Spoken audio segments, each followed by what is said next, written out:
ಆತ್ಮೀಯ ಕರ್ನಾಟಕ ರಾಜ್ಯ ಸರ್ಕಾರಿ ನೌಕರರೇ, ಮಹತ್ವದ ಮಾಹಿತಿಗೆ ಸ್ವಾಗತ ಸುಸ್ವಾಗತ. ಕರ್ನಾಟಕ ರಾಜ್ಯ ಸರ್ಕಾರಿ ನೌಕರರಿಗೆ ಮಹತ್ವದ ಮಾಹಿತಿ ಇದೆ. ಆ ಒಂದು ಮಾಹಿತಿಯನ್ನು ಸಂಪೂರ್ಣವಾಗಿ ತಿಳಿದುಕೊಳ್ಳೋಣ.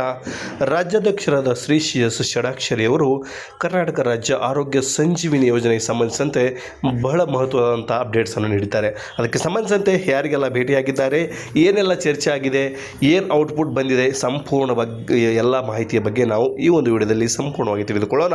ಯಾರೆಲ್ಲ ಮಾಹಿತಿ ನೋಡ್ತಾ ಇದ್ದೀರಾ, ಲೈಕ್ ಮಾಡೋದನ್ನು ಮರಿಬೇಡಿ. ಸಂಪೂರ್ಣವಾದಂಥ ಮಾಹಿತಿ ನಿಮಗೆ ನೀಡ್ತಾ ಹೋಗ್ತೀನಿ. ಹಾಗಾಗಿ ರಾಜ್ಯಾಧ್ಯಕ್ಷರಾಗಿರುವಂಥ ಷಡಾಕ್ಷರಿ ಅವರು KASS ಕರ್ನಾಟಕ ರಾಜ್ಯ ಆರೋಗ್ಯ ಸಂಜೀವಿನಿ ಯೋಜನೆ ಸಂಬಂಧಿಸಿದಂತೆ ಆರೋಗ್ಯ ಯೋಜನೆಯ ಕಾರ್ಯಕಾರಿ ನಿರ್ದೇಶಕರಾದ ಶ್ರೀ ವಿಪಿನ್ ಸಿಂಗ್ IPS ರವರನ್ನು ಭೇಟಿ ಮಾಡಿದರು.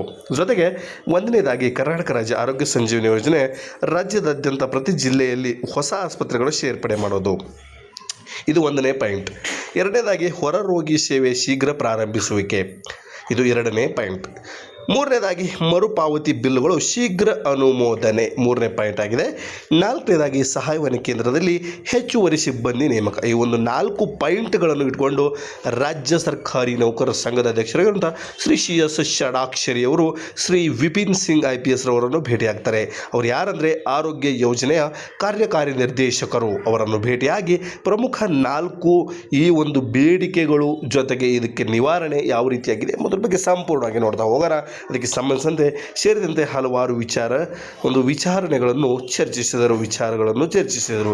ಈ ಸಂದರ್ಭದಲ್ಲಿ ಗೌರವಾಧ್ಯಕ್ಷರಾದ ಶ್ರೀ ಎಸ್ ಬಸವರಾಜು, ಉಪಾಧ್ಯಕ್ಷರಾದ ಸದಾನಂದ ಮತ್ತು ಶ್ರೀ ಹರ್ಷ ಅವರು, ಜೊತೆಗೆ ಚೇತನ್ ರಾಜು, ಶಂಕರಪ್ಪ ಸೇರಿದಂತೆ ಇತರೆ ಪದಾಧಿಕಾರಿಗಳು ಉಪಸ್ಥಿತರಿದ್ದರು. ಇಲ್ಲಿ ನೀವು ಸಾಂದರ್ಭಿಕ ಚಿತ್ರಗಳು ಸಹ ನೀವು ನೋಡ್ಬೋದು. ಯಾವುದೇ ರೀತಿಯಂಥ ಮುಚ್ಚುಮರಿ ಇಲ್ಲ, ಯಾವುದೇ ರೀತಿಯಂಥ ಇಲ್ಲಿ ನೋಡ್ತಾ ಇದ್ದೀರಾ. ಎಸ್ ಷಡಾಕ್ಷರಿ ಅವರು ಮತ್ತು ಪದಾಧಿಕಾರಿಗಳು ಎಲ್ಲರೂ ಸಹ ಇಲ್ಲಿ ಒಂದು ಕರ್ನಾಟಕ ರಾಜ್ಯ ಆರೋಗ್ಯ ಸಂಜೀವಿನಿ ಯೋಜನೆಗೆ ಸಂಬಂಧಿಸಿದಂತೆ ಅಲ್ಲಿ ಕಾರ್ಯಾಧ್ಯಕ್ಷರ ಜೊತೆ ಮಾತನಾಡ್ತಾ ಇದ್ದಾರೆ. ಆ ಒಂದು ಸಾಂದರ್ಭಿಕ ಚಿತ್ರಗಳನ್ನು ನೀವು ನೋಡ್ತಾ ಇದ್ದೀರಾ. ಏನಂದರೆ ಬಹಳ ಮುಖ್ಯವಾಗಿ ಇಲ್ಲಿ ಒಂದು 4 ವಿಷಯಗಳ ಬಗ್ಗೆ ಚರ್ಚೆಯನ್ನು ಮಾಡಲಾಯಿತು. ಆ 4 ವಿಷಯಗಳ ಬಗ್ಗೆ ಏನೇನು ವಿಷಯಗಳಿದೆ ಎಂಬುದರ ಬಗ್ಗೆ ಸಹ ನಿಮಗೆ ಮನದಟ್ಟು ಮಾಡಿದ್ದೀನಿ. ಆರೋಗ್ಯ ಸಂಜೀವಿನಿ ಯೋಜನೆಗೆ ಸಂಬಂಧಿಸಿದಂತೆ ನಿಮಗೇನು ಅನಿಸುತ್ತೆ, ಏನೆಲ್ಲ ಡೆವಲಪ್ಮೆಂಟ್ಸ್ ಮಾಡಬೇಕು, ರಾಜ್ಯ ಸರ್ಕಾರಿ ನೌಕರರ ಸಂಘ ಏನೆಲ್ಲ ಶ್ರಮ ಪಡಬೇಕು, ಷಡಾಕ್ಷರಿ ಅವರಿಗೆ ನಿಮ್ಮ ಒಂದು ಏನು ಒಪಿನಿಯನ್ ಇದೆ ಎಂಬುದರ ಬಗ್ಗೆ ದಯವಿಟ್ಟು ಕಾಮೆಂಟ್ಸಲ್ಲಿ ತಿಳಿಸಿ. ಸಿಗೋಣ ಒಂದು ನೆಕ್ಸ್ಟ್ ವಿಡಿಯೋದಲ್ಲಿ ನೆಕ್ಸ್ಟ್ ಅಪ್ಡೇಟ್ಸ್ಗಳೊಂದಿಗೆ. ಎಲ್ಲರಿಗೂ ಧನ್ಯವಾದ.